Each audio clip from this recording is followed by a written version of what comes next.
Permit me to introduce you to Detective Sergeant Stephen White of the Metropolitan Police's H Division, a man who, whilst working on the Whitechapel murders, came face to face with Jack the Ripper.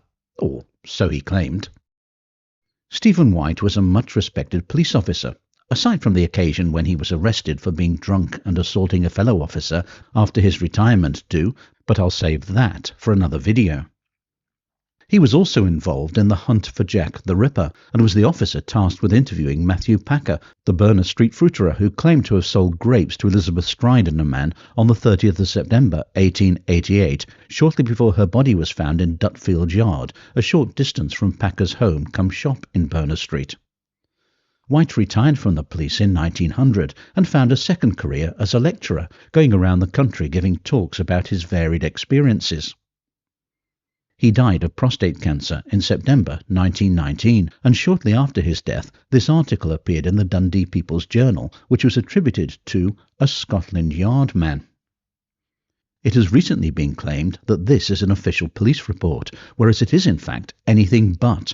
It has an almost conversational tone to it, which leads me to believe that it might have been the script for one of White's talks, but that is just conjecture on my part. In the article, White claims that two undercover police officers were watching a certain alley behind the Whitechapel Road, and he describes the alley as a cul-de-sac with only one way in or out. However, he doesn't actually reveal which alley it was that was under surveillance, although there aren't that many that exactly match his description. Whitechapel Road begins here alongside St Mary's Church, and it extends to the junction of what was then Cambridge Road on the left and Sydney Street on the right, and on the other side of the junction it gives way to Mile End Road. So although we don't know the exact location being referred to in the article, we are left in no doubt that it was behind Whitechapel Road. The full article reads, "Faced Jack the Ripper."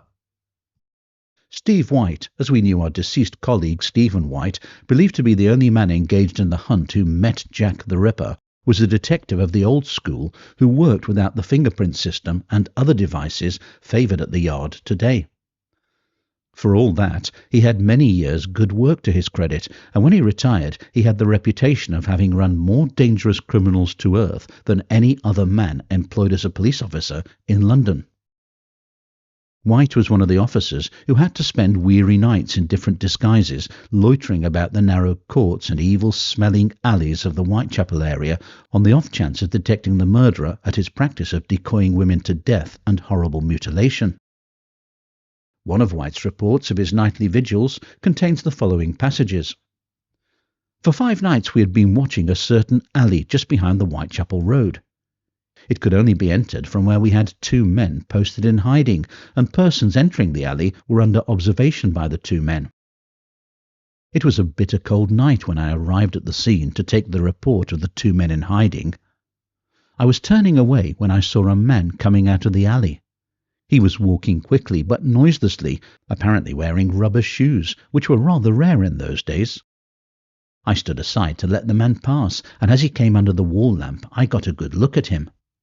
He was about 5 feet 10 inches in height and was dressed rather shabbily, though it was obvious that the material of his clothes was good. Evidently a man who had seen better days, I thought, but men who have seen better days are common enough down east, and that of itself was not sufficient to justify me in stopping him. His face was long and thin, nostrils rather delicate, and his hair was jet black.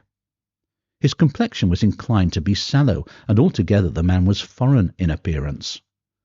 The most striking thing about him, however, was the extraordinary brilliance of his eyes. They looked like 2 very luminous glowworms coming through the darkness. The man was slightly bent at the shoulders, though he was obviously quite young, about 33 at the most, and he gave one the idea of having been a student or professional man. His hands were snow white, and his fingers long and tapering. The man stumbled a few feet away from me, and I made that an excuse for engaging him in conversation. He turned at the sound of my voice and scowled at me in surly fashion, but he said good night and agreed with me that it was cold. His voice was a surprise to me. It was soft and musical, with just a tinge of melancholy in it, and it was the voice of a man of culture, a voice altogether out of keeping with the squalid surroundings of the East End. As he turned away, one of the police officers came out of the house he had been in and walked a few paces into the darkness of the alley. "Hello, what is this?" he cried, and then he called in startled tones to me to come along. In the East End we are used to shocking sights, but the sight I saw made the blood in my veins turn to ice. At the end of the cul-de-sac, huddled against the wall, there was the body of a woman, and a pool of blood was streaming along the gutter from her body. It was clearly another of those terrible murders. I remembered the man I had seen, and I started after him as fast as I could run, but he was lost to sight in the dark labyrinth of the East End mean streets. White's description of the suspected murderer was widely circulated and used by the police at the time, but the man was never seen. It was White's description that gave the late Sir Robert Anderson his conviction that the murderer was a Jewish medical student who had taken this method of avenging himself on women of the class to which his victims belonged. And with that, the Jack the Ripper section of the article concluded. Of course, whether the events described in the article actually occurred is difficult to ascertain, as none of the murders took place in an actual cul-de-sac behind the Whitechapel Road. And there is, of course, the possibility that, if the story was part of a script for his talks, White may well have embellished or even invented the story to add a bit of drama to his presentation. I mean, he wouldn't be the first or last person to do so. The fact that the article is attributed to a Scotland Yard man but doesn't give his identity also demonstrates that it was probably hearsay or was taken from a lecture that White gave at some stage.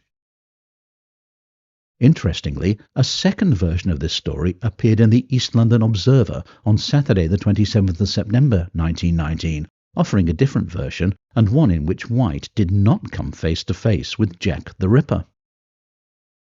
One of the smartest detectives the Metropolitan Police Force ever knew has just passed away in ex-detective Stephen White, who retired from the CID in 1900 after completing 27 years' service.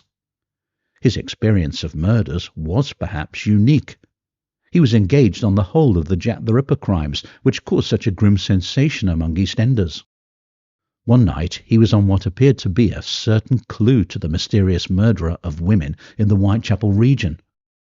He kept watch in an East End street, but the murderer's movements were not in accordance with anticipation. For about 10 minutes only he left the street, and to his amazement he found on his return that a woman had been stabbed. He saw no man anywhere, and the mystery became even more baffling. As is well known, Jack the Ripper was never discovered. There is no doubt that Detective Sergeant Stephen White was a respected and conscientious officer, but the claim that he came face to face with Jack the Ripper as he hunted him in the mean dark streets of 1888 Whitechapel should be taken with a large pinch of salt. Do you think the story was true? Let me know in the comments below. Thanks for watching. I hope you've enjoyed this video. If you have, please be sure to give it a like and subscribe to the channel. And until my next true crime tale, stay safe